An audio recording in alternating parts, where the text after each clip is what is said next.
The last thing I tasted was almonds. People think poison tastes bitter. The cheap ones do. But the good poison, the poison they serve to princes who must never die, that one is sweet, almost gentle, with a whisper of almonds at the back of the throat, like a dessert someone forgot to finish. I had tasted it 999 times before. I knew it the way a musician knows a single note. And 999 times my body had done the strange thing it was born to do. It took the poison, broke it, survived it, and a few hours later I was on my feet again, pale and shaking but alive, ready to taste the next cup that might kill the man I loved.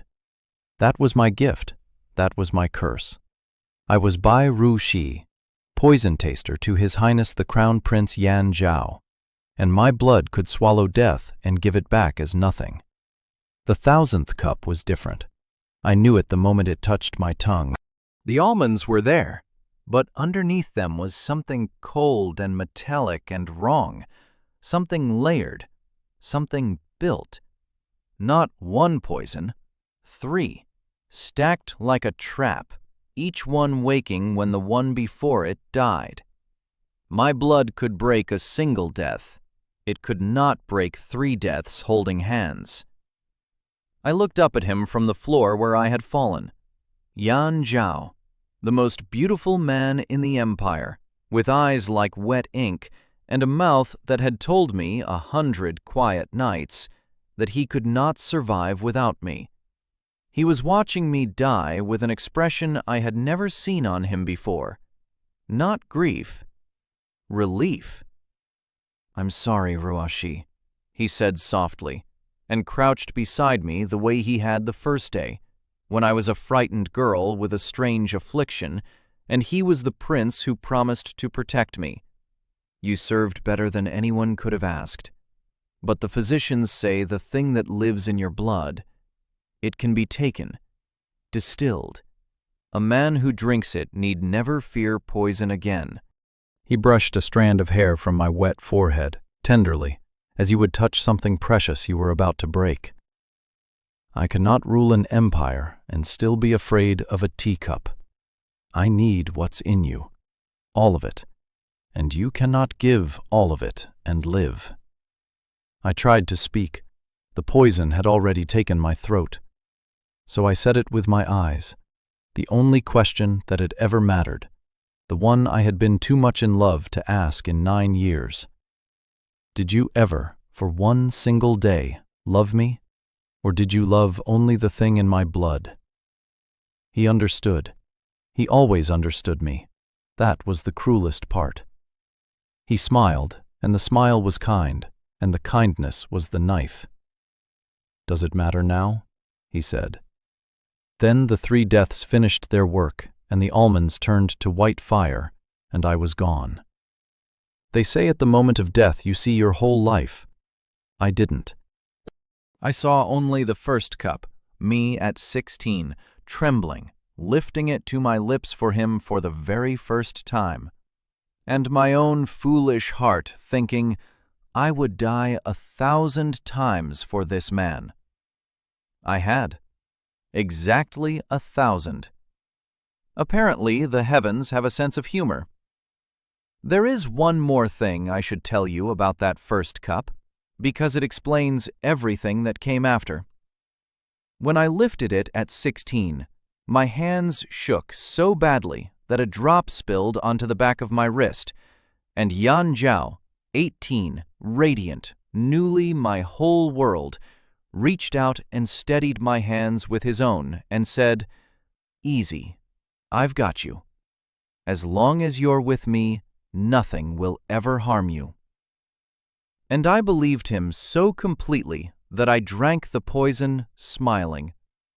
For 9 years I held on to that sentence the way a drowning woman holds a plank. As long as you're with me, nothing will ever harm you. I never once turned it over to see the truth printed on the other side, in his neat, physician-trained hand. As long as you're with me, you will be harmed exactly as much as I require, and not 1 drop less. It took dying to read the back of the plank. It took dying to understand that he had not lied to me even once. Everything he ever promised, he kept. He protected me from every harm except the one named him. He simply never mentioned that he was the exception, and I, starving, never thought to ask. That, in the end, is the whole of it. He never betrayed me. Betrayal would have required him to first consider me a person he owed faith to. You do not betray a cup. You only drink it and set it down and reach for the next. Chapter 1. The Girl Who Could Not Be Poisoned. I woke choking on the smell of medicine and damp straw. Above me hung the sagging cloth ceiling of a wagon.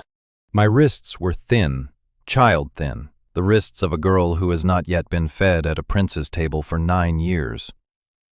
I turned my head and saw through a gap in the wagon's side a road I knew, the long mountain road that led down to the capital, the road they brought me along the first time when I was 16 and sold to the palace as a curiosity. A curiosity. That is what they called a girl who survived snakebite, spoiled meat, and the arsenic her own stepmother once mixed into her rice to be rid of an extra mouth. The stepmother died in prison. I did not. I never did. That was the whole problem with me. I sat up slowly and looked at my hands. 16 years old again. 2 months before the palace. 9 years before the 1000th cup. I did not scream. I did not weep. I had wept enough for one soul across one lifetime, and weeping had never once changed an outcome. Instead, I did the only useful thing I knew. I counted. 9 years until the 1000th cup. 2 months until Yan Zhao buys me. 1 month after that, until he first looks at me with those wet ink eyes and tells me I am safe now, that he will protect me, that he needs me. And I, starved for one person in all the world to want me alive, believe him. I knew the exact shape of the trap because I had already lived inside it, and the strangest thing of all sat quietly under my ribs, patient as ever. The gift was still here. I could feel it the way you feel your own pulse. Death came in and my blood took it apart. I had carried it across the boundary of my own dying. I laughed, soft, almost soundless, so the driver up front wouldn't hear. Because I understood the one thing that mattered. The heavens had returned me with the very gift he killed me to steal. And this time I would not hand it to him cup by cup, kiss by kiss, until there was nothing left of me to take. This time I would make sure the thing in my blood was the one thing in the empire he could never, ever have. Chapter 2. What the Physician Knew. I had 2 months and one piece of knowledge no one else in the world possessed. I knew how I would eventually be killed, which meant I knew where the plot began. It did not begin with Yan Zhao. That was the first thing I understood, lying in that wagon, recounting the past with a cold and adult mind inside a child's body. Yan Zhao was clever, but he was not a physician. Someone had to discover that the thing in my blood could be distilled, taken out, refined, drunk by another man to make him deathless. Someone had to whisper that idea into a prince's ear. And I remembered now who. Physician Mo. The palace's chief physician, a soft-spoken man with ink-stained fingers and the gentlest bedside manner in the empire. In my first life, I had trusted him completely. He tended me after every cup. He held my wrist and counted my pulse and told me sadly that my constitution was weakening, that I must rest, that I must drink the strengthening tonics he prepared. For 9 years I drank them. It was only in the wagon, with the dead woman's memory, that I finally did the arithmetic I had never had the heart to do alive. My gift never weakened. Poison never weakened it. But I grew weaker every year anyway, slowly, exactly as fast as a man might harvest something from a living body without killing the goose too soon. The tonics were not strengthening me. They were the harvest. Physician Mo had been drawing the gift out of me drop by drop for 9 years, refining it, storing it, and the 1000th cup was simply the day he decided he finally had enough stored to risk taking the rest at once. Yan Zhao gave the order, but Physician Mo built the knife. So I would not begin with the prince. I would begin with the physician. You do not fight a flood by shouting at the water. You find the man who opened the dam. The wagon hit a rut. The driver cursed, and I, 16 and small and apparently helpless, smiled at the cloth ceiling and began, for the first time in 2 lifetimes, to plan instead of to hope. Chapter 3. Selling myself on my own terms. Here is a thing I learned across 1,000 deaths. You cannot refuse to be sold when you are property, but you can choose the buyer. In my first life, the palace procurer bought me cheaply at the river market because I stood in the back, eyes down, terrified, looking like exactly what I was. A strange, friendless girl no one would miss. Nobody bids high on a girl no one will miss. That low price was the first link in the chain that ended in almonds. This time, 2 months out, I had work to do before the market. The caravan stopped each night at way stations. At every one, I made myself useful and visible in a particular way. I let it be known, carefully, through the gossip of cooks and grooms, never from my own mouth, that the strange girl in the 3rd wagon had eaten a bowl of clearly spoiled stew on a dare and not sickened. That she had been bitten on the ankle by a green bamboo viper near the well and walked it off by morning. I arranged both events myself. The stew was easy. The viper cost me a great deal of nerve and a very long stick. By the time we reached the capital, I was not a strange, friendless girl. I was a rumor. The girl who cannot be poisoned. The girl death forgot. A rumor sells high. And more importantly, a rumor sells to a specific kind of buyer. Not to a kitchen, but to people who deal in the strange and the valuable. People close to the court. People close, eventually, to Physician Mo. I was not trying to avoid the palace. I had learned that lesson the hard way in the previous chapters of a life I no longer planned to repeat. You cannot outrun a man who will always, somehow, find you. The threads of the old life pull tight no matter where you hide. So I did the opposite of hiding. I aimed myself straight at the heart of the thing, but on my own terms, arriving not as a frightened 16-year-old to be discovered, but as a known quantity with a price and a reputation and, hidden under it all, 9 years of a dead woman's memory. At the river market, the bidding for me went high and strange, just as I'd engineered. And the man who finally won me was not the palace procurer at all. It was a woman. Tall, plain, dressed in the dark blue of a merchant, with a face that gave away nothing, and eyes that gave away too much. The eyes of someone who has also, I would later learn, made bargains with death. "You arranged the viper," she said to me on the first night, in the back of her own clean, dry wagon. Not a question. I went very still. I had told no one. "The bite was on the outside of the ankle," she said, "where you could reach it yourself with a stick. A real snake strikes where it pleases. Yours struck where it was convenient." She poured tea, good tea, the first good tea of this second life. "I don't buy girls who can't be poisoned. There's no such thing, and I'm too old to believe in fairy stories. I bought a girl who's clever enough to invent one and sell it. That I can use." Her name was Madame Chu, and she was about to become the most dangerous ally and the most dangerous mirror of my second life. Chapter 4. Madame Chu's Trade. Madame Chu did not deal in silk or salt. She dealt in secrets and antidotes, which in the capital were nearly the same commodity. Half the great houses paid her quietly, to test their food, to identify what had killed a rival, to supply the slow cures for the slow poisons that noble families fed one another like seasonal greetings. "You think you have a gift," she told me the 3rd night, watching me over her tea. "You don't. You have a condition. A liver that breaks down certain alkaloids the way most livers can't. Rare, valuable, and entirely physical. The day you start believing it's a gift from heaven is the day someone cuts it out of you to keep for themselves. I nearly dropped my cup. She had described my death, the death I had already died, without knowing it. You speak, I said carefully, as if you've seen it happen. I've seen the want for it happen, she said. I've watched 3 different lords poison their own taste slaves slowly, harvesting the bezoars from their bodies, the stones that build up in people like you, grinding them into powders that sell for their weight in jade. The powder doesn't even work very well, but men who are afraid of death will pay anything for the feeling of safety. Fear is the most expensive thing in the empire. I've made my fortune on it.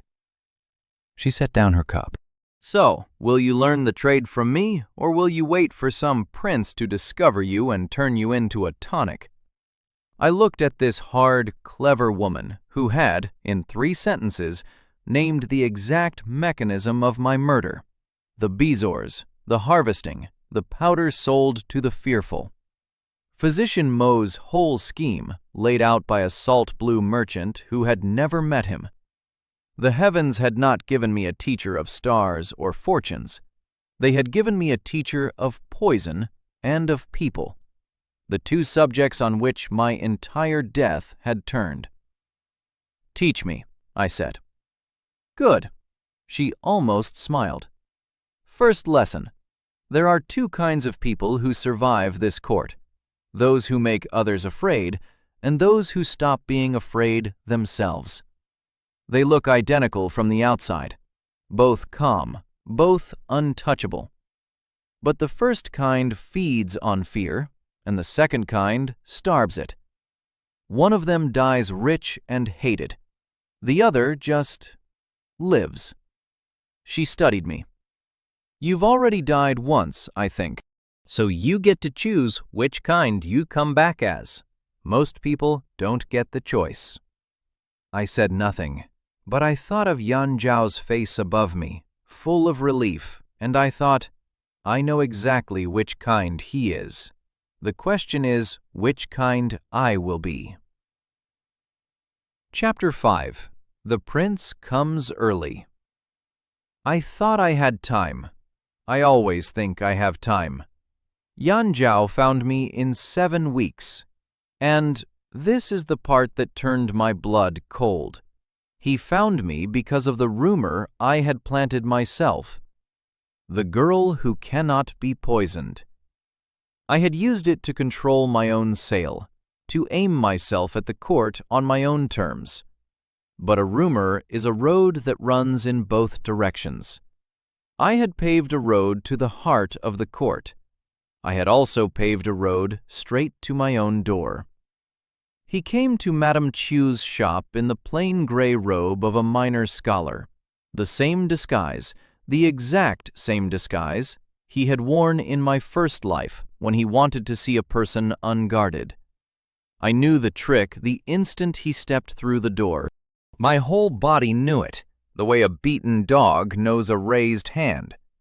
I waited for the love to come. I want to be honest, I waited for it. 9 years of love does not vanish because you learned how it ends.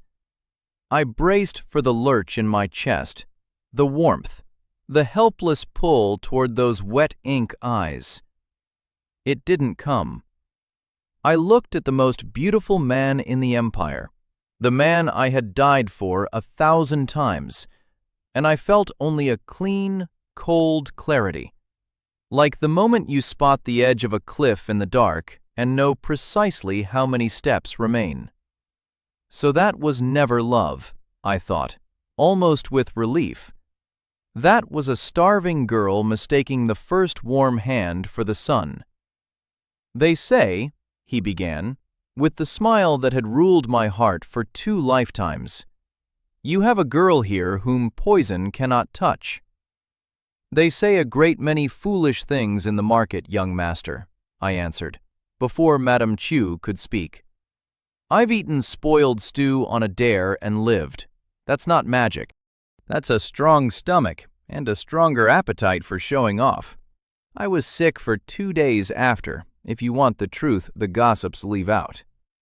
I watched his interest flicker, just slightly. Yan Zhao collected the genuinely useful. A girl with a strong stomach and a taste for exaggeration was a parlor trick, not an asset. And then he said the thing that froze me solid. "Strange," he murmured, half to himself, eyes narrowing. "I feel as though I've heard your voice before. That exact way of saying the truth the gossips leave out." He tilted his head. "Have we met, girl?" We had. We had spent 9 years and 1,000 cups together. And some part of him, some thread that ran underneath memory, underneath this whole rewound world, recognized me anyway. I understood then what I was truly up against. I could change my face, my name, my fate.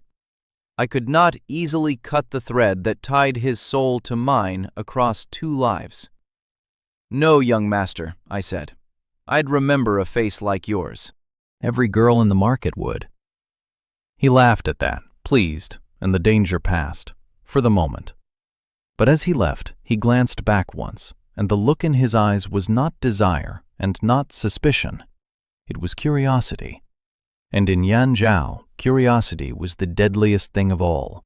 Curiosity was how he had collected me the first time. When the door closed behind him, Madame Chu let out a long breath and set down the knife she had been holding flat against her thigh, out of his sight the whole time. "That," she said, "was a prince." "That was the crown prince," I said. My voice came out steady. I was proud of that. In my first life, the sound of his footsteps had been enough to set my heart galloping like a struck deer.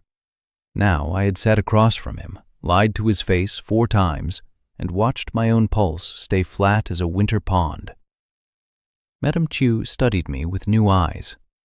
"You knew him before?" "In a manner of speaking." "He's the one who killed you." It was not a question. She had a gift for the things people did not say. I did not answer. I went to the window and watched the gray-robed figure thread back into the market crowd. And I made myself name the feeling in my chest precisely, the way she'd taught me to name a poison by its aftertaste. It was not love, gone or otherwise. It was not even hatred, which would have been its own kind of leash. It was the particular cold attention you give a tiger you have already been eaten by once. You do not hate the tiger. You simply never, ever take your eyes off it again. "He recognized my voice," I said, "not my face, something underneath. I don't know how to hide a thing I can't see." "Then don't hide it," Madame Chu said. "Change it. A voice is a habit. So is a turn of phrase, a way of holding the chin, a kindness you can't help doing. You leak yourself through 100 small doors, girl, and he's a man who notices doors." She came and stood beside me at the window. "If you truly mean to get free of him, you'll have to give up more than your name. You'll have to give up your handwriting, every loop of it." I thought about that for a long time, watching the place in the crowd where he had vanished. "What if the handwriting is the only part of me I like?" I asked. She didn't answer. There are questions even a woman who trades in answers won't pretend to solve for you. Chapter 6. The Art of Being Worthless. I had survived the first meeting by making myself a parlor trick, but a parlor trick performed once is forgotten. A parlor trick that keeps performing gets investigated. I needed Yan Zhao, and behind him Physician Mo, to write me off completely. Not as uninteresting, as spoiled goods. So I went to Madame Chu with a plan that made even her raise an eyebrow. "I need to be seen failing," I said, publicly. "I need it known that the girl who survives poison has lost whatever she had, that she's sickly now, used up, worthless to anyone who'd want to harvest her." Madame Chu set down her brush very slowly. "You know," she said, "about the harvesting. The bezoars. I never told you the details. How do you know?" I had said too much. I always say too much when I'm afraid. I made a choice then that I had never made with anyone in either life. Not with Yan Zhao, not with Physician Mo, not with the whole court that smiled at me while it drained me. I told the truth. Because I've died of it, I said. I was the Crown Prince's poison taster for 9 years. He fed me 1,000 cups, and his physician harvested my blood the whole time under the name of tonics. And on the 1,000th cup, they took the rest of it at once, and I died on the floor of the Eastern Hall with the taste of almonds in my mouth. And then I woke up in a slave wagon, 16 again, 2 months before he ever bought me. So I know about the harvesting, Madame Chu, because I am the goose they cooked, and I have come back before the first feather was plucked. Silence. The water clock dripped. Somewhere in the shop, a kettle ticked as it cooled. I waited for her to call me mad, to turn me out, to laugh. She did none of those things. She looked at me for a long time with her 2 knowing eyes, and then she said, very quietly, "What were the 3 poisons in the last cup?" It was the only question that mattered. A liar would have given me drama. A poisoner gave me the practical question. Because if I could name 3 stacked poisons that could defeat my own gift, that knowledge alone was worth a fortune, and was also impossible to fake. I named them: the almond sweet base, the cold metal middle, the third that woke only when the first 2 died. Madame Chu went gray. "That combination doesn't exist yet," she whispered. "I've theorized it. 3 physicians in the empire could theorize it. It has never been made." She stared at me. "You're not mad. You're a woman who has read the last page of a book the rest of us are still writing." She stood, walked to her cabinet, and locked it, an oddly final gesture. "All right, Ghost. I'll help you become worthless. But understand what it costs. To be safely overlooked, you must give up the one thing that makes you remarkable, forever. Can a woman who was a prince's treasure truly bear to become no one?" "I wasn't his treasure," I said. "I was his supply. There's a difference, and I'd give anything to be supply for no one, ever again." Chapter 7. The Girl I Saved Became the Knife. Madame Chu took in another stray that spring, a half-starved girl of 14 named Lin sold off a debt, with quick hands and quicker eyes. I knew at once I wanted to save her, the way I'd wanted to save everyone in my first life, and never had the freedom to. So I taught her. The trade, the herbs, the reading of frightened faces. Madame Chu warned me once, mildly, "Careful what you put in that one's hands." And I didn't listen, because I was busy being kind. That was my mistake. I have a gift for them. Lin learned fast, too fast, and in the wrong direction. I caught her one night selling fear out the back door, telling a merchant's wife her husband would be poisoned by his concubine before winter, then offering, for a price, to sell the antidote in advance. The poison was invented. The antidote was sugar water. The fear was real, and the fear was where the money lived. "Why frighten them?" I asked her. "Because the frightened pay more," she said, not even ashamed, counting her coins. "You taught me to read people.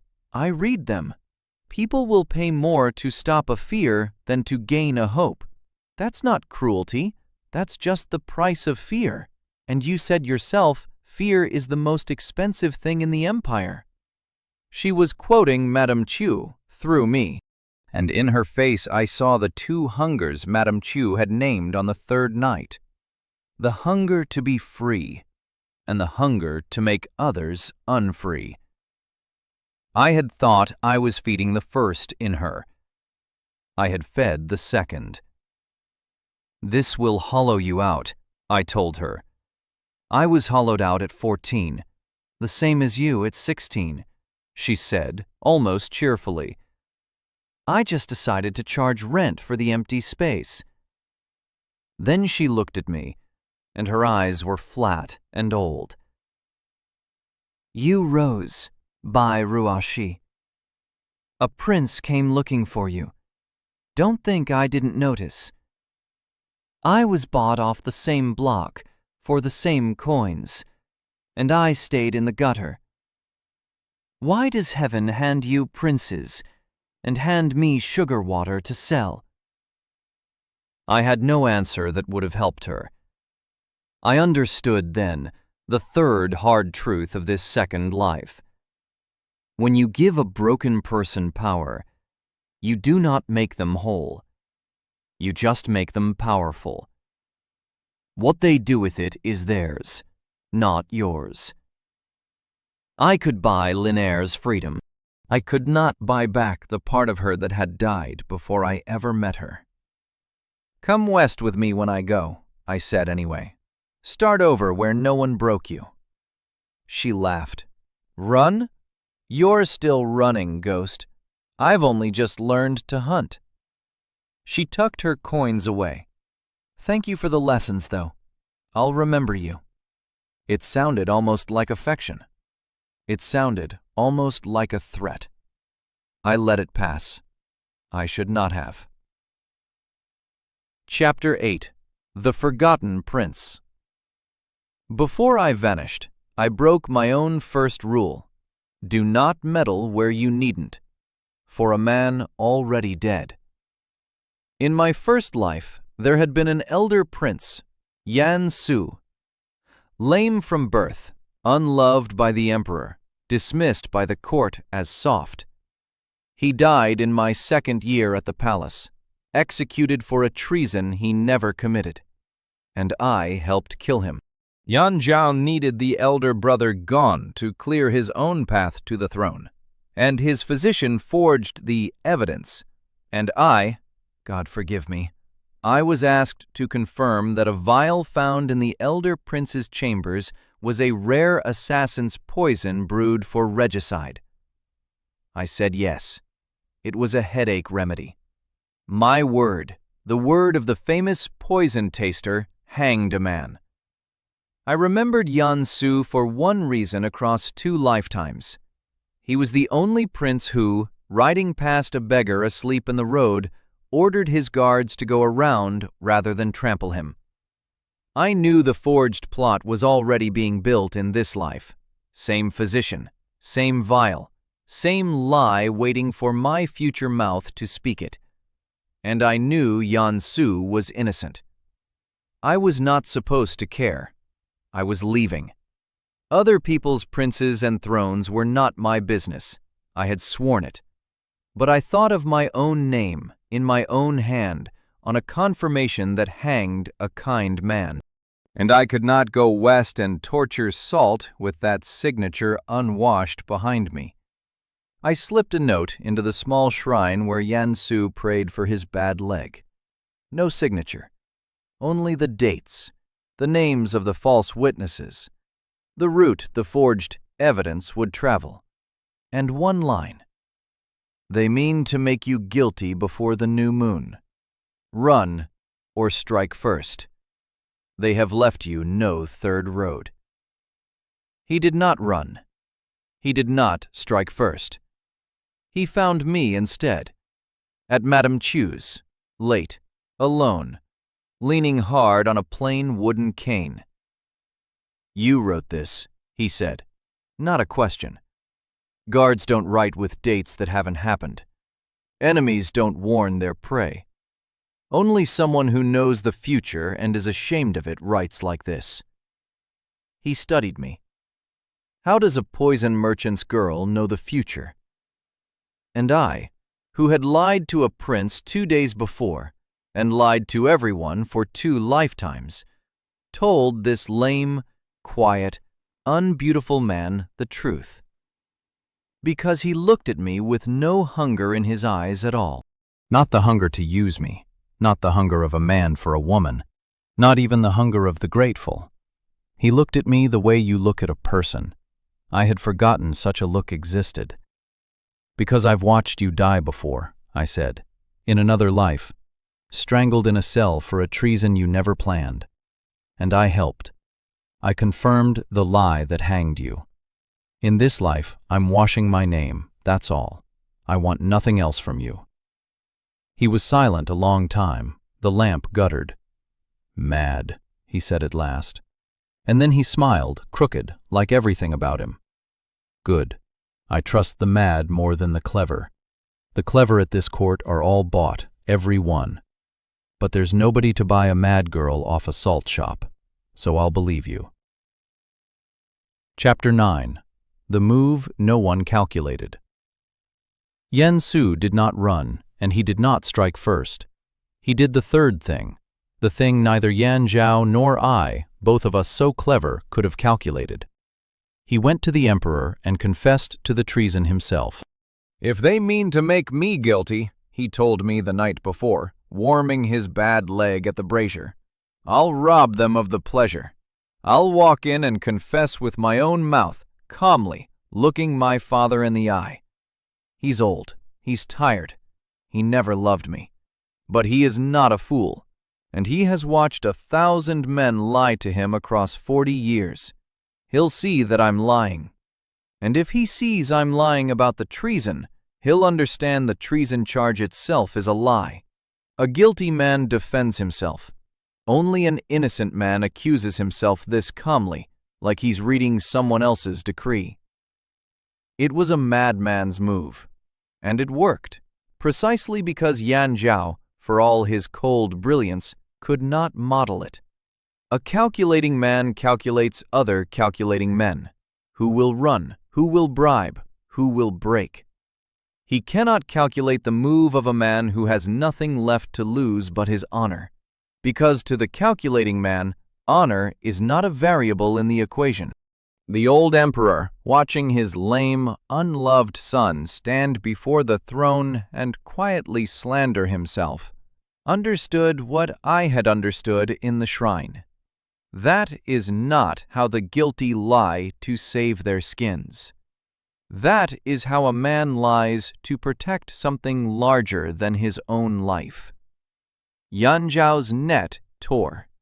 The forged evidence, prepared for its appointed day, was examined instead of executed, and crumbled as the crude forgery it was. And for the first time in the whole long game, the brilliant, careful younger prince made a visible error. He reached too openly, too greedily for a brother's death, and the emperor saw the hand reaching. Suspicion settled, for the first time, on Yan Zhao himself. I watched from the eastern market through the gossip of water carriers, and I understood. I had changed the story at its root, not at its edges. In the first life Yan Su died, Yan Zhao rose unopposed. I became his taster, and then his sacrifice. Now Yan Su lived. Yan Zhao stood under his father's cold eye, and I was free to go. Everything had gone too well, and I had learned across 1,000 cups that when everything goes too well, someone is holding a knife behind your back. The knife was Lin'er, but before the knife found my back, I went hunting for the hand that had forged my death in the first place. Because I had never forgotten. Yan Zhao gave the order, but Physician Mo built the blade, and a blade can be unmade before it is ever swung. Chapter 9.5. The Man Who Built the Knife. I found Physician Mo the way you find any careful man, through his appetites, not his defenses. In my first life, I had thought him kind. For 9 years he held my wrist and counted my failing pulse and grieved so gently over my weakening constitution. I had wept on his shoulder once. He had patted my hair and prepared another tonic, another draw from the well of me, and I had thanked him for it. The memory made me want to be sick. But a dead woman's memory is the sharpest knife of all, and I remembered the one thing about Mo that he believed no one knew. He was not, himself, a brave man. He feared death more than any coward at court. That was why he had built the deathless draft, not for Yan Zhao first, but for himself. The prince was merely the buyer who could pay in power. The real customer Physician Mo most wanted to save from a poisoned cup was Physician Mo. So I did not go to him as a victim or a rival or a threat. I went to him as a seller.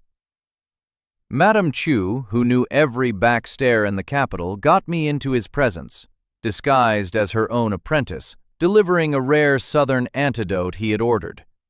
He barely glanced at me at first. Then I set the vial down and said, quietly, in the exact cadence of a fellow professional, "You're building it wrong." His head came up. "I beg your pardon, girl?" "The distillation. From the taste slaves. The bezoar harvest." I watched the blood leave his soft face. "Forgive me. Madame Chu trades in such things, one hears. You draw it slowly, over years, because you believe the source must be kept alive to keep producing. But the slow draw is exactly what ruins it. What you take a drop at a time oxidizes, goes stale.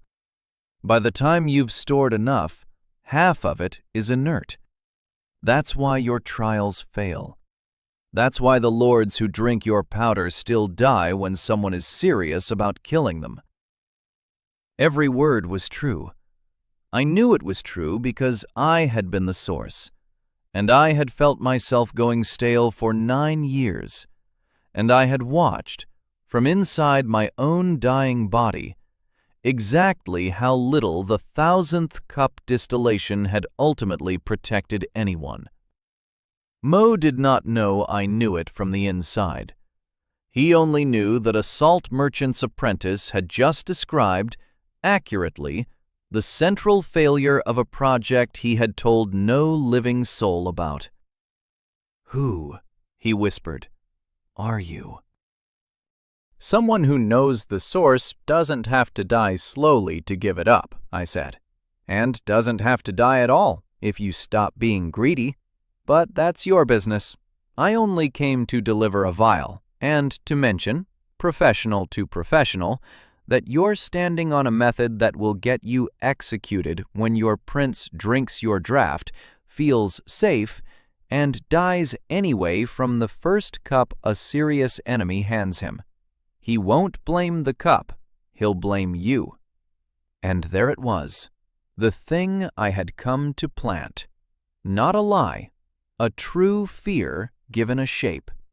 The same trick I'd used on the superstitious slaver, scaled up to a frightened physician.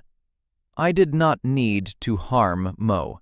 I needed him to look at his own scheme and see his own death in it. I watched it land. I watched the careful, kind, cowardly man do the arithmetic. The draft doesn't work well enough. The prince will drink it. The prince will die anyway. The prince's death will be laid at my feet.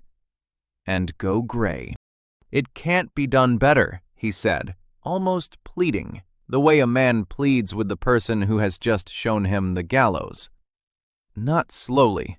Not safely." "No," I agreed gently. "It can't. The only safe version takes all of the source at once, fresh, and kills her in an afternoon. And then you've murdered a court favorite in the prince's own household, which is its own gallows." I picked up my empty delivery tray.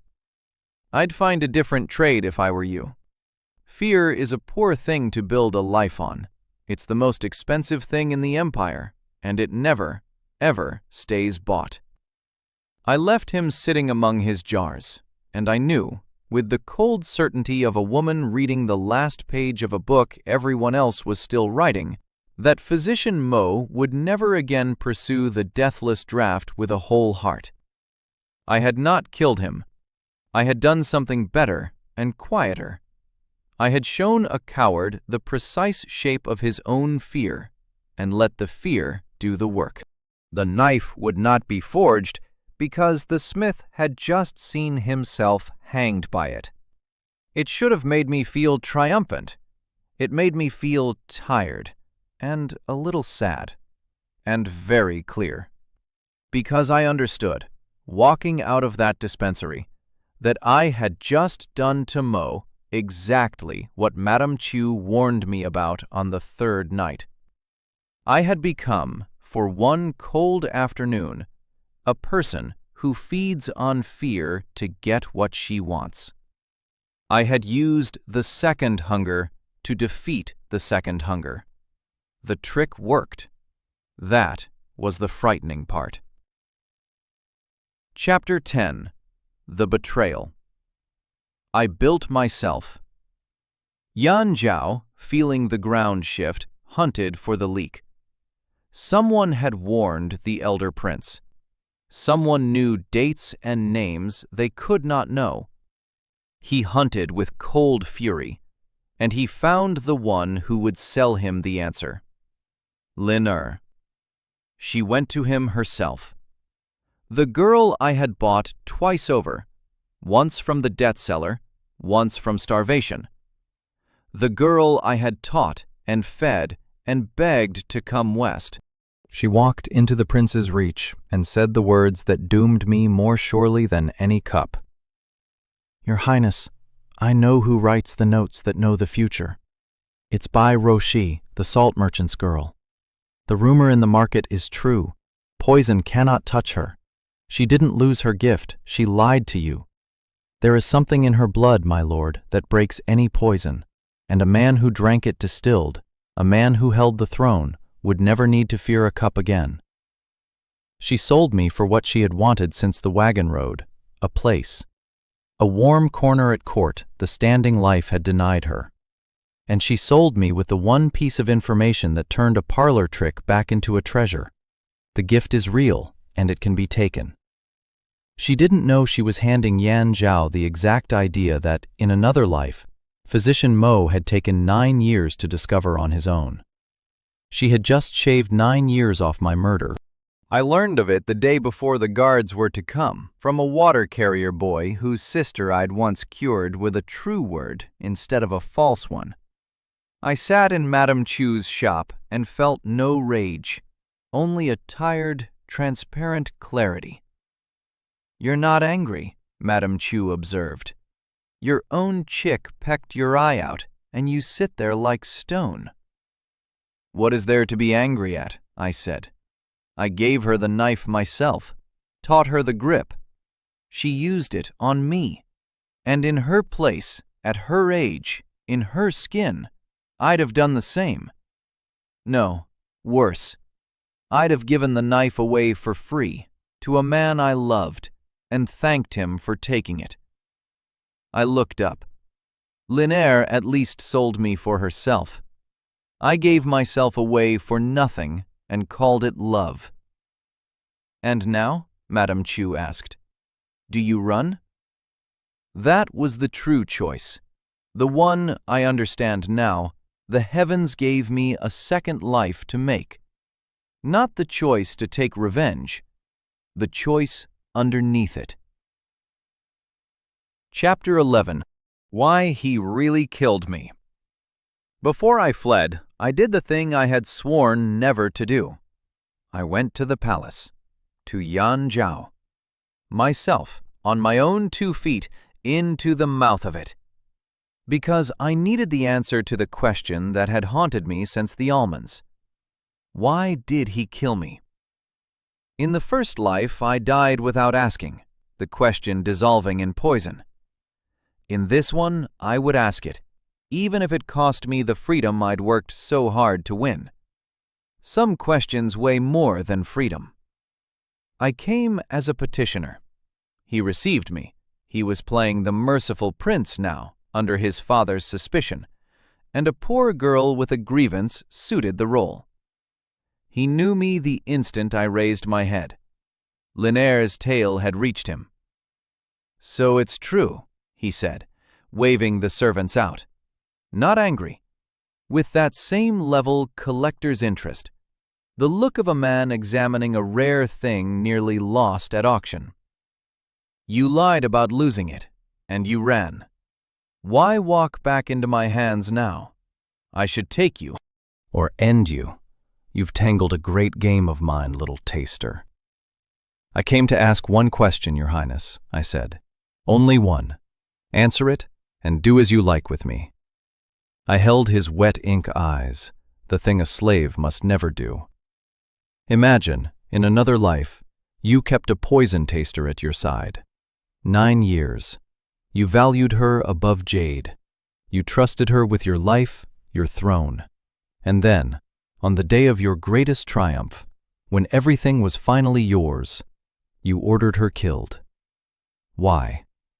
Why does a man destroy the thing he values above jade, in the very hour he has won?" He went still. Something moved behind his face, a ripple, an echo of that thread from the life he did not remember but felt in his bones. He looked at me a long moment. "A strange question," he said slowly, "and a terrible one. But I'll answer it, because you're strange, and I enjoy unriddling strange things." He thought, truly thought, his smooth brow creasing. "I would kill her in only 2 cases. If she had learned something about me that no living person may know, something that made her more dangerous than an army.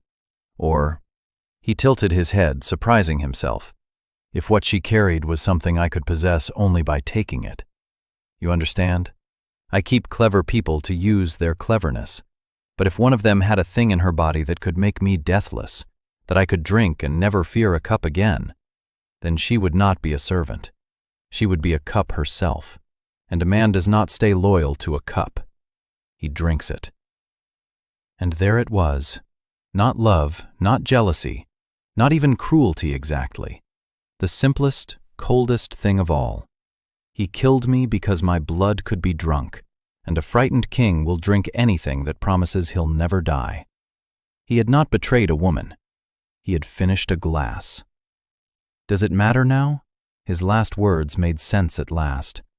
To him, I had never been a who. I had been a what. The grief I'd spent 1,000 cups earning had been the grief of a person for a person. His relief on the floor of the Eastern Hall had been the relief of a man who has finally, safely, drained the last drop. I stood before him in this rewound world, whole, 8 years early, and understood everything down to the bone. And he understood nothing. To him, I was a strange girl with a strange question.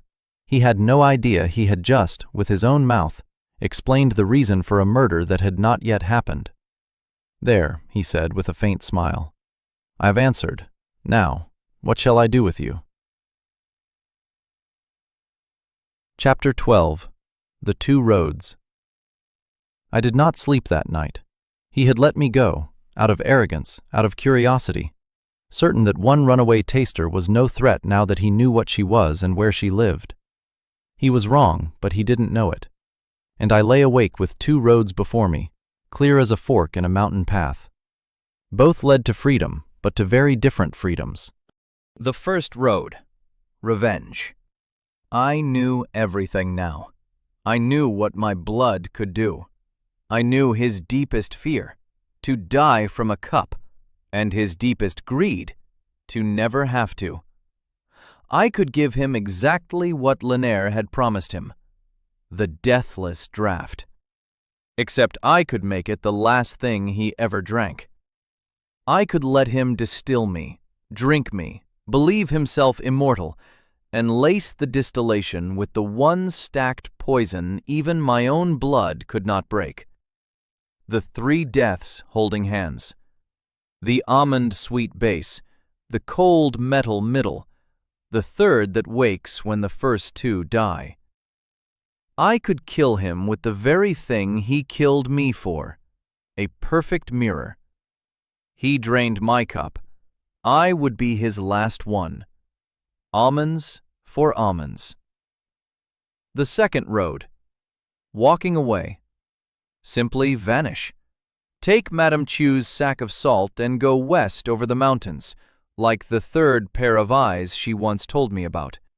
The one who spat on all his enemies and lived to sell salt and be happy as a fool. Don't make the poison. Don't be his death.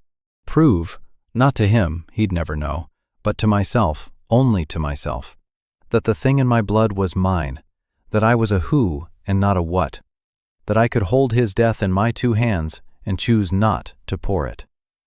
I turned both roads over until the sky grayed, and here is what I finally understood all the way down. Revenge would chain me to him forever. To poison Yan Zhao, I would have to go back, to stay near, to study him, to play the repentant treasure, to let him distill me, to become one last time a cup at his table. To kill him, I would first have to give him exactly what he wanted, my blood in his mouth. I would have to become the thing he murdered me to make, the deathless draft. I would prove Linaire right, and Physician Mo right, and Yan Zhao right, that I was, in the end, a what? A drink, a supply. And worse, killing him would prove the prophecy of his own fear true. He killed me because he was afraid the thing in my blood would be the death of him. If I made it his death, then he was right to be afraid, right to drink me, right to finish the glass before it finished him. Avenged, I would agree with him. I would spend my whole second life, like my first, with my blood in his cup, only this time as poison instead of tonic. Still in the cup, still his. Walking away meant the opposite. It meant the thing in me was not a weapon, that a woman is not a draught to be drunk, whether for life or for death, that I was not his immortality and not his murder, just a person who could hold both in her hands and set them down and go. On the gray dawn, I rose and began to pack a salt merchant's small belongings. Chapter 13. How to Stop Being the Cup. Madame Chu kept her word. She taught me the last thing she knew, how to vanish so completely that even the thread from the old life would snap. "He doesn't know you by your face," she said, while I tied my thin bundle. "Faces are cheap. The soul knows the soul by what it does, by the handwriting of its deeds. You save the doomed. That's your hand, unmistakable. You tell the truth to the powerful, though it's dangerous. Your hand. You count under your breath when you're afraid. Your hand. As long as you keep doing what you've always done, the thread stays taut, and he, or anyone from that life, will find you without knowing how. You want to cut the thread? Stop being recognizable. Don't lie about yourself. Lying is just the coward's handwriting, still yours. Become someone else, all the way down." "I don't know how to become someone else," I said. "I'm already not the woman who died of almonds." "You're already half changed," she almost smiled. The old Bai Ruoshi would have handed her gift to the man she loved and died grateful. This one walked into her killer's hall and asked a question instead of pouring a poison, though the poison was in her reach. That one feared and loved. This one counts and chooses. Finish the second half and you're free. So I finished it. I did the thing harder than dying. Linaire, who had sold me, now sat at court as the prince's tame oracle, a false one because she had no true gift, only frightened guesses dressed up as sight. I knew with cold certainty she would be exposed. False sight does not survive real testing, and Yan Zhao tests without mercy. A bad end waited for her, a cell, the lash, perhaps the cord. The old me would have rushed to save her, out of guilt, out of pity, out of that unkillable handwriting, I save the doomed. And that rescue would have been the very footprint by which they'd track me down again. I did not go to save her. I sent one short note by the water carrier boy. You chose the hunt. Hunters die on the hunt too. I will not come to save you a second time. It would kill us both. But I wish you no harm. I wish only this. Get out yourself before it's too late. Goodbye. R. And I did not meddle again. It was almost unbearable to know and not move. And that, precisely, was what it meant to become someone else. To stop saving for show. To let go. I did not go to Yansu to say goodbye, though I ached to. The lame prince was the only person across 2 lives who had looked at me with no hunger at all. And that was exactly why I left without a word. To stay near him would be to become someone's again, even a good someone's. An oracle, a counselor, a prop, a shadow. He would take the throne I'd cleared for him with my note, and I would find myself counting the stars for another man's rising. The sweetest trap of all is serving a good man. You never want to leave it. But it is service all the same. I had washed my name from under his unfought execution. That was enough. The debt was paid to the last coin. The rest was his life, not mine. I left him only one note, unsigned like the first, slipped under the same shrine. You'll live without oracles. You've already proven it. Don't keep prophets. They make kings into cowards, and I know that better than anyone alive. Rule yourself. Err yourself. That is the only real freedom. Goodbye, and thank you for looking at me as a person. It will last me a long time. Chapter 14. Walking Away. I left the capital at dawn with a caravan bound west over the mountains. The same road they'd brought me down as a roped slave, only now in the other direction, and not in ropes, but as a free woman who'd paid for her seat with her own honestly saved coin. It wasn't much coin. I had deliberately not become a famous, wealthy poison merchant. That would be handwriting, a thread to follow. I saved exactly enough to reach the western lands and start a quiet life. Madame Chu walked me to the city gate, tall, plain, dark blue, and pressed a cloth sack into my hands. Salt, she said. Salt brings luck to those who go west. So they say of that third pair of eyes, the one who spat on his enemies and lived happy as a fool. Maybe you'll be the 4th. She paused and added more quietly, You chose the right hunger, girl. The hunger to be free. I'm glad I didn't overpay for you after all. The caravan's guard was a lean, weathered man named Ji Feng, a mercenary whose loyalty was a commodity, but an honest one. Paid, he'd guard you to the death. Unpaid, you parted without hard feelings. He knew nothing about me, and blessedly wanted to know nothing. Who are you running from, Salt Girl? He asked at the first night's fire, watching me glance back, east, toward the capital. No one, I said, and was startled by how easily and truly it came out. Once, yes. Once I'd have been running from a man. All my life, both my lives, I'd have been running from one man. But now, from no one. I'm just going. Toward, not away from. Then why keep looking east? I thought about it honestly. Checking, I said at last, whether it still pulls. I turned from the dark east to the west, where the mountains stood blue in the last of the sunset, the mountains my road ran into. It doesn't, not at all. That's good. Ji Feng grunted, said nothing, and fed the fire. A good companion, quiet.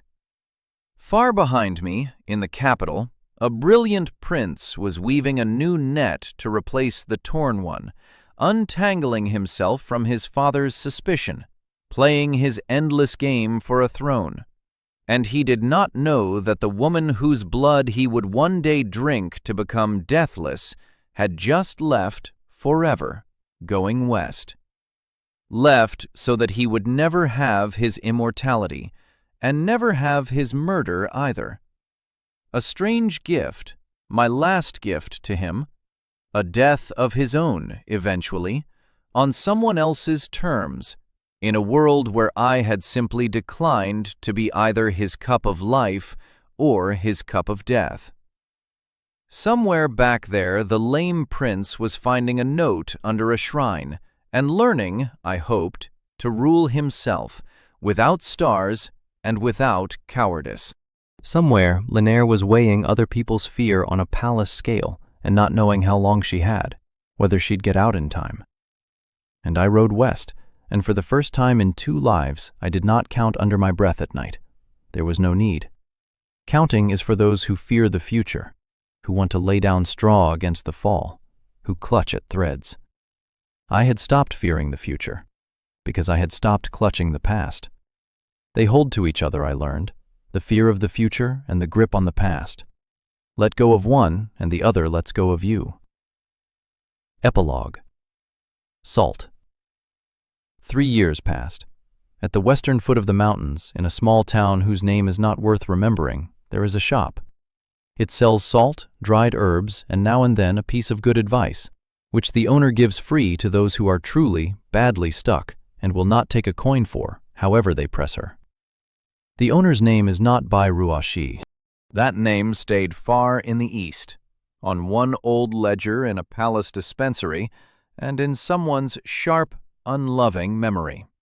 Here she is simply Widow Lu, come from over the mountains, quiet, older seeming than her years.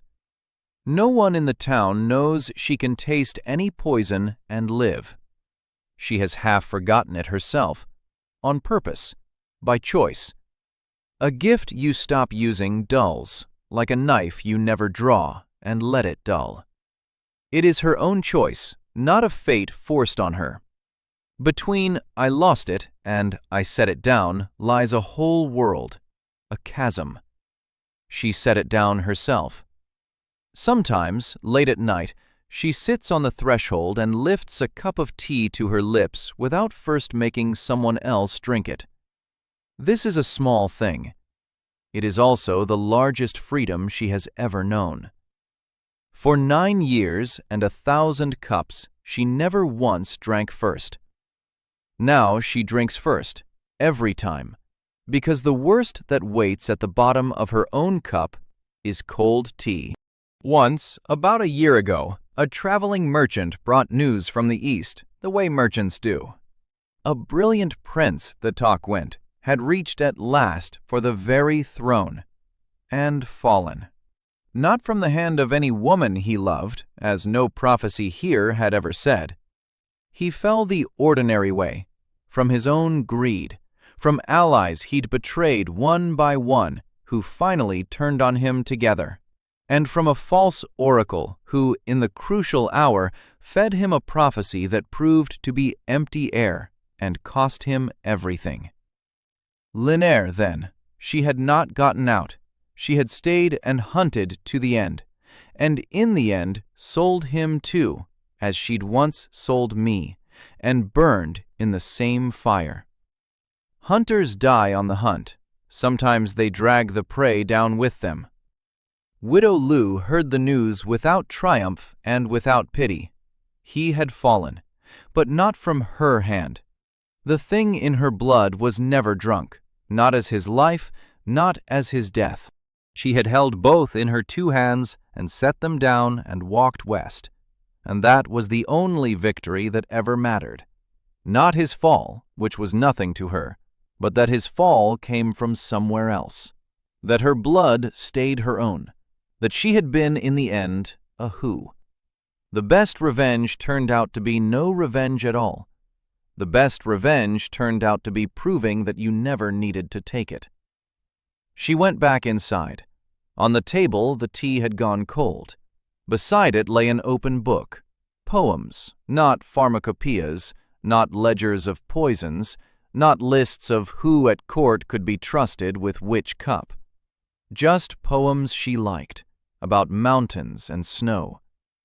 In the corner, curled and sleeping, a ginger cat that had wandered to the shop last winter and stayed.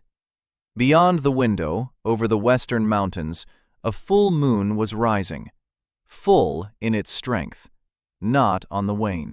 Good moon to sell salt under, the superstitious caravan master she'd once fooled with his own fear would have said, in another life, on the far side of the world. Widow Lu sat down at the table, sipped the cold tea, and smiled, soft, almost soundless, but from the whole of her. The same smile she had laughed once in a jolting slave wagon, on understanding that the heavens had given her a second turn, and that the thing in her blood had come back with her.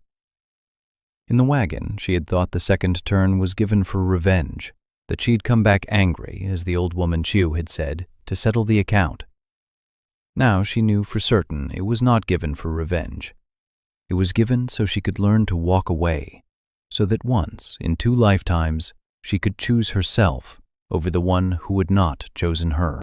So she could prove, to no one, only to herself, in the light of a full moon, that her blood was not a draught, that her love was not a poison and not a tonic, that she was not anyone's cup of life or cup of death. That a woman can drink first and live, and sell salt, and stroke a ginger cat, and read poems about snow. And that, perhaps, was enough. Outside the window, the late plum was blooming. Here, over the mountains, it bloomed later than in the capital. The moon stood high. The tea was hot now. She had poured a fresh cup. She drank it first, as she always did now. And it was enough. The end.